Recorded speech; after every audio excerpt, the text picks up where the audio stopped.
मित्रांनो, आपण दररोज इंटरनेट वापरतो, गुगलवरती सर्च करतो, व्हॉट्सअप आणि यूट्यूबवरती तासंतास घालवतो. पण तुम्हाला माहिती आहे का की आपण फक्त 4% इंटरनेट वापरतो, म्हणजे उरलेलं 96% इंटरनेट हे सामान्य लोकांसाठी अदृश्य. हे इंटरनेट म्हणजेच डीप वेब किंवा डार्क वेब. पण डार्क वेब म्हणजे नेमकं काय, तिथं नेमकं काय चालतं आणि का ते सरकार आणि मोठमोठ्या कंपन्यांच्या नजरेपासून लपवलं जातं? तर आजच्या भागात आपण याच रहस्यांच्या जगाचा वेध घेऊ. नमस्कार, मी प्रमोद आणि तुम्ही बघताय स्क्वेअर मराठी.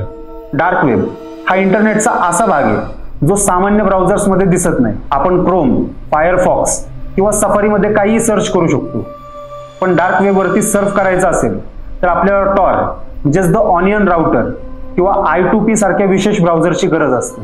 टॉर ब्राउझरच्या मदतीने युजर्सची ओळख गुप्त ठेवल्या जाते आणि त्यामुळेच डार्क वेबवरती कोणताही डेटा सहज सापडत नाही. इथं काय चालतं तर इथं ड्रग्ज, हत्येची सुपारी, बनावट पासपोर्ट, क्रेडिट कार्ड घोटाळे आणि इतर बेकायदेशीर गोष्टी विकल्या जातात. डार्क वेबच्या नावाने अनेक लोकांच्या अंगावरती काटा येतो, कारण इथं खरंच थरारक आणि धक्कादायक गोष्टी या घडत असतात. तर आता डार्क वेबच्या अशाच काही किस्स्यांबद्दल आपण पाहू. काही जणांचं असं सुद्धा म्हणणं आहे की डार्क वेबवरती लाईव्ह किलिंग शो होतात, स्नफ फिल्म्स.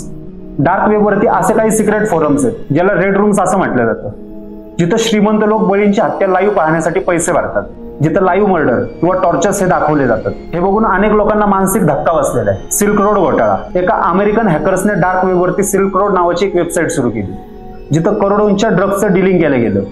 अखेर FBI ने ही वेबसाईट उद्ध्वस्त केली आणि प्रमुख सूत्रधाराला सुद्धा अटक केली. डार्क वेब हे केवळ गुन्हेगारीसाठीच वापरले जातं असं नाही, काही सकारात्मक बाजू सुद्धा आहेत. पत्रकार आणि हॅकर्स अनेक वेळा सरकारने लपवलेल्या गोष्टी डार्क वेबवरती उघड करतात. सेन्सॉरशिप पासून संरक्षण.